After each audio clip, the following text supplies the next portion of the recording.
ನಮಸ್ಕಾರ ವೀಕ್ಷಕರೇ, ಪಾಕಶಾಸ್ತ್ರ ಚಾನಲ್ಗೆ ಸ್ವಾಗತ. ಇವತ್ತು ಪನ್ನೀರ್ ಮಸಾಲೆ ಗ್ರೇವಿ ಹೇಗೆ ಮಾಡೋದಂತ ನೋಡೋಣ. ಈ ರೀತಿ ನೀವು ಒಮ್ಮೆ ಟ್ರೈ ಮಾಡ್ಕೊಳ್ಳಿ, ತುಂಬ ಚೆನ್ನಾಗಾಗುತ್ತೆ. ಇದಕ್ಕೆ ಗೀ ರೈಸಿಗೆ ಮತ್ತು ಚಪಾತಿಗೆ, ರೋಟಿಗೆ, ನಾನ್ ಪರೋಟ ಎಲ್ಲದಕ್ಕೂ ತುಂಬ ಒಳ್ಳೆಯ ಕಾಂಬಿನೇಷನು. ಒಮ್ಮೆ ನೀವು ಇದನ್ನು ಟ್ರೈ ಮಾಡಿ. ಹಾಗೆ ವಿಡಿಯೋನ ಪೂರ್ತಿಯಾಗಿ ನೋಡಿ, ಇನ್ನೊಬ್ಬರಿಗೂ ಶೇರ್ ಮಾಡಿ, ಲೈಕ್ ಮಾಡಿ, ಸಪೋರ್ಟ್ ಮಾಡಿ. ನನ್ನ ಚಾನಲನ್ನು ಫಸ್ಟ್ ಟೈಮ್ ನೋಡ್ತಾ ಇದ್ದರೆ ಸಬ್ಸ್ಕ್ರೈಬ್ ಮಾಡ್ಕೊಳ್ಳಿ. ಪಕ್ಕದಲ್ಲೇ ಇರುವಂಥ ಬೆಲ್ ಬಟನನ್ನು ಕ್ಲಿಕ್ ಮಾಡಿ. ನಾನು ಯಾವುದೇ ಒಂದು ರೆಸಿಪಿಯನ್ನು ಅಪ್ಲೋಡ್ ಮಾಡಿದಾಗ ಅದರ ನೋಟಿಫಿಕೇಷನ್ ಫಸ್ಟ್ ನಿಮ್ಮ ಮೊಬೈಲಿಗೆ ಬರುತ್ತೆ. ಸಿಂಪಲ್ಲಾಗಿ ಪಟ್ಟಂತ ಮಾಡ್ಕೊಳ್ಳುವಂಥ ರೆಸಿಪಿಗಳನ್ನು ನಾನು ಶೇರ್ ಮಾಡ್ತಾ ಇರ್ತೇನೆ. ಇಲ್ಲಿ ಪನ್ನೀರ್ ಮಸಾಲ ಗ್ರೇವಿ ಮಾಡಿದೆ, ತುಂಬ ಟೇಸ್ಟಿಯಾಗಿ ಬಂದಿದೆ. ನಾನಿಲ್ಲಿ ಪನ್ನೀರ್ ಮಸಾಲ ಗ್ರೇವಿ ಮಾಡಲಿಕ್ಕೆ ನಂದಿನಿಯವರ ಪನ್ನೀರನ್ನು ತಗೊಂಡಿದ್ದೆ. ಇದನ್ನೀಗ ಹೇಗೆ ಮಾಡೋದಂತ ನೋಡ್ಕೊಳ್ಳೋಣ. ಮೊದಲು ನಾನು ಇದನ್ನು ಸ್ವಲ್ಪ ಹೊತ್ತು ನೀರಲ್ಲಿ ನೆನೆಸಿಟ್ಕೊಳ್ತೇನೆ. ಇದನ್ನು ಕಟ್ ಮಾಡಿಬಿಟ್ಟು ನೀರಲ್ಲಿ ನೆನೆಸಿಟ್ಕೊಳ್ಳೋಣ. ಈ ರೀತಿ ನಾವು ನೀರಲ್ಲಿ ನೆನೆಸಿ ಇಟ್ಕೊಳ್ಳೋದ್ರಿಂದ ಒಂದು ಅರ್ಧ ಮುಕ್ಕಾಲು ಗಂಟೆ ಅಥವಾ ನಿಮಗೆ ಟೈಮ್ ಇತ್ತಂದರೆ 1-2 ಗಂಟೆ ಮೊದಲು ನೆನೆಸಿಟ್ಕೊಳ್ಬೋದು. ಇದನ್ನು ಈ ರೀತಿ ಪನ್ನೀರು ಒಳಗಡೆ ಅದನ್ನು ಮೇಲ್ಗಡೆ ನೀರು ಬರುವ ಅಷ್ಟು ನೀರನ್ನು ಹಾಕ್ಕೊಳ್ಬೇಕು. ಸಾಫ್ಟಾಗಿ ಬರುತ್ತೆ ಪನ್ನೀರು, ಸ್ಮೂತಾಗಿರುತ್ತೆ, ಬಾಯಲ್ಲಿಟ್ಟರೆ ಕರಗುತ್ತೆ, ಆ ಥರ ಸಾಫ್ಟಾಗಿರುತ್ತೆ ನೀರಲ್ಲಿ ಹಾಕಿಟ್ಟಾಗ. ಈ ರೀತಿ ಕ್ಯೂಬಾಗಿ ಅದನ್ನ ಕಟ್ ಮಾಡಿ ಇಟ್ಟಿದ್ದೆ ನೋಡಿ. ಈಗ ನಾನು 1 ತಾಸು ಮೊದಲು ನೆನೆಸಿಟ್ಕೊಂಡಿದ್ದೆ, ನಂತರ ಅದನ್ನು ತೆಗೆದ್ಬಿಟ್ಟು ಈ ರೀತಿ ಕಟ್ ಮಾಡ್ಕೊಂಡಿದ್ದು. ಈಗ ಮಸಾಲೆಯನ್ನು ಹುರ್ಕೊಳ್ಳೋಣ. 1 ಚಿಟಿಕೆ ಆಗೋಷ್ಟು ಸೋಂಪು ಕಾಳು ಅಂದರೆ ಬಡೆ ಸೊಪ್ಪನ್ನು ಹಾಕಿದ್ದೆ, ಸ್ವಲ್ಪ ಚಕ್ಕೆ ಹಾಕಿದ್ದೆ, ಒಂದು 2 ಪೀಸ್ ಆಗುವಷ್ಟು. ಹಾಗೆ 1 ಲವಂಗ, ಕೊತ್ತಂಬರಿ ಕಾಳು 1 ಸ್ಪೂನು, 1 ಚಿಟಿಕೆ ಜೀರಿಗೆ, ಕಾಳು ಮೆಣಸು 7-8 ಹಾಕಿದೆ. ಇವನ್ನ ಎಣ್ಣೆಯಲ್ಲಿನೇ ಫ್ರೈ ಮಾಡ್ಕೊಳ್ಬೇಕು. ಇದು ಫ್ರೈ ಆದ ನಂತರ 1 ಸ್ಪೂನ್ ಆಗೋಷ್ಟು ಎಳ್ಳನ್ನು ಹಾಕಿದೆ, ಕೊನೆಯಲ್ಲಿ ಹಾಕ್ಕೊಳ್ಬೇಕು. ಹಾಗೆ ಅರ್ಧ ಸ್ಪೂನ್ ಆಗೋಷ್ಟು ಗಸಗಸೆಯನ್ನು ಹಾಕಿದ್ದೆ. ಇದನ್ನು ಕೊನೆಯಲ್ಲಿ ಹಾಕಿ ಇದನ್ನು ಎಣ್ಣೆಯಲ್ಲಿ ಫ್ರೈ ಮಾಡ್ಕೊಳ್ಬೇಕು. ನಂತರ ಅದೇ ಪಾತ್ರೆಗೆ ನಾನು ಒಂದು 5-6 ಎಸಳು ಬೆಳ್ಳುಳ್ಳಿ, 1 ಹಿಡಿ ಆಗುವಷ್ಟು ಈರುಳ್ಳಿಯನ್ನು ಹಾಕಿದ್ದೆ ಕಟ್ ಮಾಡಿ. ಇದನ್ನು ಎಣ್ಣೆಯಲ್ಲೇ ಫ್ರೈ ಮಾಡ್ಕೊಳ್ಳೋಣ. ಈಗ ತುಂಬ ಟೇಸ್ಟಿಯಾಗಿರುತ್ತೆ. ಹಾಗೆ ಸಿಂಪಲ್ಲಾಗಿ ನೀವು ಪನ್ನೀರ್ ಮಸಾಲೆ ಗ್ರೇವಿಯನ್ನು ಮಾಡ್ಕೊಳ್ಬೋದು. ರೆಸ್ಟೋರೆಂಟ್ ಸ್ಟೈಲೇ ಸಿಗುತ್ತೆ, ಇದು ಸೂಪರಾಗಿರುತ್ತೆ. ಈಗ ಈರುಳ್ಳಿ ಚೆನ್ನಾಗಿ ಫ್ರೈ ಆಗ್ತಾ ಇದ್ದಂಗೆ ನಾನಿಲ್ಲಿ 1 ಟೊಮೆಟೊವನ್ನು ಹಾಕ್ಕೊಂಡಿದ್ದೆ, ಅದನ್ನು ಕೂಡ ಕಟ್ ಮಾಡಿಬಿಟ್ಟು ಇದನ್ನು ಎಣ್ಣೆಯಲ್ಲೇ ಫ್ರೈ ಮಾಡ್ಕೊಳ್ಬೇಕು. ಈ ರೀತಿ ನಾವು ಫ್ರೈ ಮಾಡಿ ಹಾಕೋದ್ರಿಂದನೂ ಟೇಸ್ಟು ಚೆನ್ನಾಗಿ ಬರುತ್ತೆ. ಇದನ್ನೀಗ ಚೆನ್ನಾಗಿ ಫ್ರೈ ಮಾಡ್ಕೊಳ್ಳೋಣ. ಟೊಮೆಟೊ ಈರುಳ್ಳಿ ಎಲ್ಲ ಮೆತ್ತಗಾಗುವ ಹಾಗೆ ಅದನ್ನು ಫ್ರೈ ಮಾಡ್ಕೊಳ್ಬೇಕು.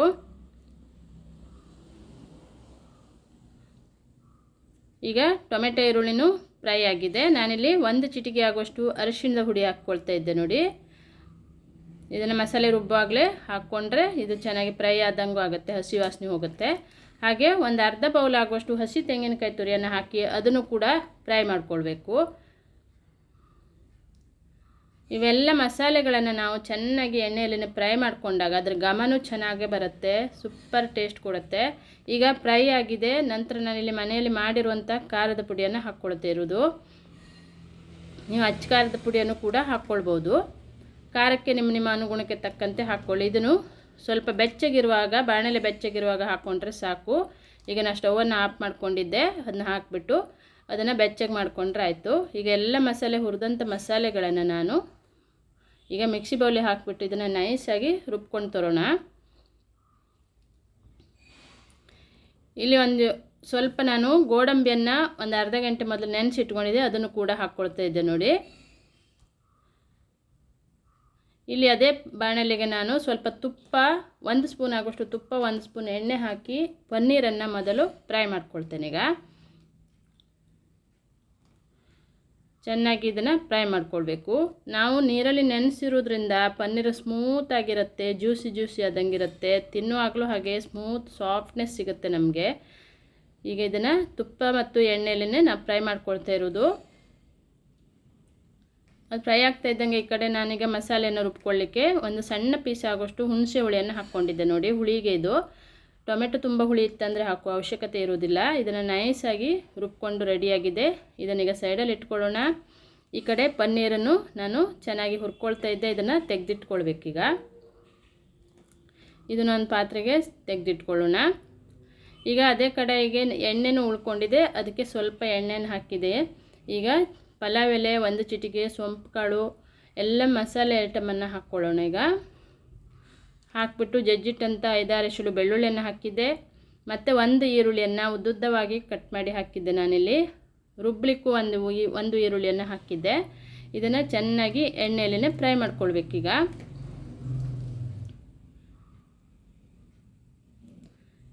ಸೂಪರ್ ಟೇಸ್ಟ್ ಕೊಡುತ್ತೆ, ತುಂಬ ಚೆನ್ನಾಗಾಗುತ್ತೆ. ಒಮ್ಮೆ ಈ ಒಂದು ವಿಧಾನದಲ್ಲಿ ನೀವು ಮಾಡಿಕೊಂಡ್ರೆ ನಿಮಗೆ ಗೊತ್ತಾಗುತ್ತೆ ಅದರ ಟೇಸ್ಟ್ ಏನಂತ. ಅಷ್ಟು ಸೂಪರಾಗಿಯೇ ಬರುತ್ತೆ. ಮತ್ತೆ ನೀವು ಪನ್ನೀರ್ ತೊಗೊಬಂದರೆ ಈ ಮಸಾಲೆಯನ್ನು ಮಾಡ್ಕೊಳ್ತೀರಿ.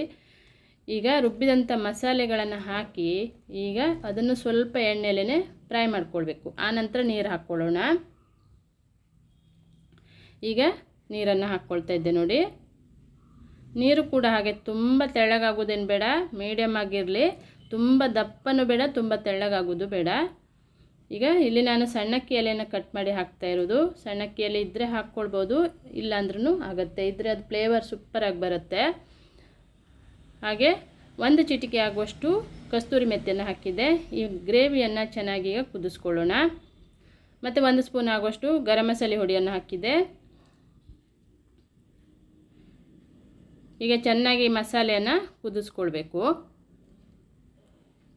ನೋಡಿ. ಈಗ ಕುದೀತಾ ಇದೆ. ಇದು ಕುದ್ದ ಹಾಗೆ ಸ್ವಲ್ಪ ದಪ್ಪನೂ ಆಗಿಬಿಡುತ್ತೆ. ನಾವು ಗಸಗಸೆ, ಎಳ್ಳು ಮತ್ತು ತೆಂಗಿನಕಾಯಿ ತುರಿ ಎಲ್ಲ ಹಾಕಿರೋದ್ರಿಂದ ಕುದೀತಾ ಅದು ಸ್ವಲ್ಪ ದಪ್ಪ ಆಗಿ ಬರುತ್ತೆ. ಈಗ ಹುರಿದಿಟ್ಕೊಂಡಂಥ ಪನ್ನೀರನ್ನು ಹಾಕ್ಕೊಳ್ಳೋಣ. ಪನ್ನೀರ್ ಹಾಕಿಬಿಟ್ಟು ತುಂಬ ಕುದಿಸುವ ಅವಶ್ಯಕತೆ ಏನಿರೋದಿಲ್ಲ, ಅದು ಹುರಿದಿರ್ತೀವಿ. ಹಾಗಾಗಿ ಸ್ವಲ್ಪ 1 ಕುದಿ ಬಂದರೆ ಸಾಕು. ಮಸಾಲೆನೂ ಕುದಿಸ್ಕೊಂಡಿರ್ತೀವಲ್ಲ, ಹಾಗಾಗಿ 1 ಕುದಿ ಬಂದರೆ ಸಾಕಿದು ನೋಡಿ. ಈಗ ಮೇಲ್ಗಡೆ ಎಲ್ಲ ಎಣ್ಣೆನೂ ತೇಲಾಡ್ತಿದೆ ನೋಡಿ. ಇನ್ನು 1 ಕುದಿ ಕುದಿಸ್ಕೊಂಡ ನಂತರನೇ ಎಣ್ಣೆ ಎಲ್ಲ ತೇಲಾಡ್ತಿರೋದು. ಈಗ ನಾವು ಮೇಲ್ಗಡೆ ಸ್ವಲ್ಪ ಕೊತ್ತಂಬರಿ ಸೊಪ್ಪನ್ನು ಹಾಕ್ಕೊಳ್ಬೋದು. ಪನ್ನೀರ್ ಮಸಾಲೆ ಗ್ರೇವಿನೂ ರೆಡಿಯಾಗಿದೆ ವೀಕ್ಷಕರೇ. ನೀವು ಒಮ್ಮೆ ಇದೇ ಥರ ಟ್ರೈ ಮಾಡಿ ನನಗೆ ಕಮೆಂಟ್ ಬಾಕ್ಸಲ್ಲಿ ಕಮೆಂಟನ್ನು ಬರ್ತಿರಿಸಿ. ಎಷ್ಟು ಚೆನ್ನಾಗಿ ಬರುತ್ತೆ ಅಂದರೆ ರೋಟಿಗೆ, ಚಪಾತಿಗೆ, ನಾನ್ ಪರೋಟ ಹಾಗೆ ಗೀ ರೈಸಿಗಂತೂ ಸೂಪರ್ ಕಾಂಬಿನೇಷನು. ನಾನು ಲಾಸ್ಟಲ್ಲಿ ಸ್ವಲ್ಪ ಕೊತ್ತಂಬರಿ ಸೊಪ್ಪನ್ನು ಹಾಕಿದ್ದೆ. ಸ್ಟವನ್ನು ಈಗ ಆಫ್ ಮಾಡ್ಕೊಳ್ಳೋಣ. ತುಂಬ ಸಿಂಪಲ್ಲಾಗಿ ನಾನು ತೋರಿಸ್ತಾ ಇರೋದು. ನೀವು ಒಮ್ಮೆ ಟ್ರೈ ಮಾಡಿ. ಹಾಗೆ ಇನ್ನೊಬ್ಬರಿಗೂ ಶೇರ್ ಮಾಡಿ, ಲೈಕ್ ಮಾಡಿ, ಸಪೋರ್ಟ್ ಮಾಡಿ. ಇದೇ ಥರ ನನ್ನ ಹೊಸ ರೆಸಿಪಿಗಾಗಿ ನನ್ನ ಚಾನಲನ್ನು ಸಬ್ಸ್ಕ್ರೈಬ್ ಮಾಡ್ಕೊಳ್ಳಿ. ಬೆಲ್ ಬಟನನ್ನು ಕ್ಲಿಕ್ ಮಾಡಿ. ನಾನು ಯಾವುದೇ ಒಂದು ರೆಸಿಪಿಯನ್ನು ಅಪ್ಲೋಡ್ ಮಾಡಿದಾಗ ಅದರ ನೋಟಿಫಿಕೇಷನ್ ಫಸ್ಟ್ ನಿಮ್ಮ ಮೊಬೈಲಿಗೆ ಬರುತ್ತೆ. ಸಿಂಪಲ್ ಆಗಿರುವಂಥ ರೆಸಿಪಿಗಳನ್ನು ನಾನು ಶೇರ್ ಮಾಡ್ತಾ ಇರ್ತೇನೆ. ನೀವು ಒಮ್ಮೆ ಟ್ರೈ ಮಾಡಿಕೊಂಡು ಇನ್ನೊಬ್ಬರಿಗೂ ಇದನ್ನು ಶೇರ್ ಮಾಡಿ, ಲೈಕ್ ಮಾಡಿ, ಸಪೋರ್ಟ್ ಮಾಡಿ. ತುಂಬ ಟೇಸ್ಟಿಯಾಗಿ ಕಲರ್ಫುಲ್ಲಾಗಿರುವಂಥ ಪನ್ನೀರ್ ಮಸಾಲ ಗ್ರೇವಿನೂ ರೆಡಿಯಾಗಿದೆ. ಈಗ ನಾನಿಲ್ಲಿ ಚಪಾತಿ ಜೊತೆ ಇದನ್ನು ಸರ್ವ್ ಮಾಡ್ಕೊಂಡಿದ್ದೆ. ನೀವು ವೈಟ್ ರೈಸ್ ಅಥವಾ ಗೀ ರೈಸು ಇಲ್ಲಾಂದರೆ ನಾನ್ ಪರೋಟ ಯಾವುದ್ರ ಜೊತೆ ಬೇಕಾದ್ರೂ ತಿನ್ಬೋದು. ಸೂಪರ್ ಕಾಂಬಿನೇಷನ್ ಇದು. ಅಷ್ಟು ಟೇಸ್ಟಿಯಾಗಿ ಸೂಪರಾಗಿ ಬರುತ್ತೆ. ಚಪಾತಿಗಂತೂ ಸೂಪರಾಗಿ ಕಾಂಬಿನೇಷನ್ ಇದು ನೋಡಿ. ಎಷ್ಟು ಟೇಸ್ಟ್ ಕೊಡುತ್ತೆ ಅಂದರೆ ಆ ಪನ್ನೀರು ಕೂಡ ಹಾಗೆ ಸಾಫ್ಟಾಗಿ ಜ್ಯೂಸಿಯಾಗಿರುತ್ತೆ, ಸಾಫ್ಟಾಗಿರುತ್ತೆ. ನಾವು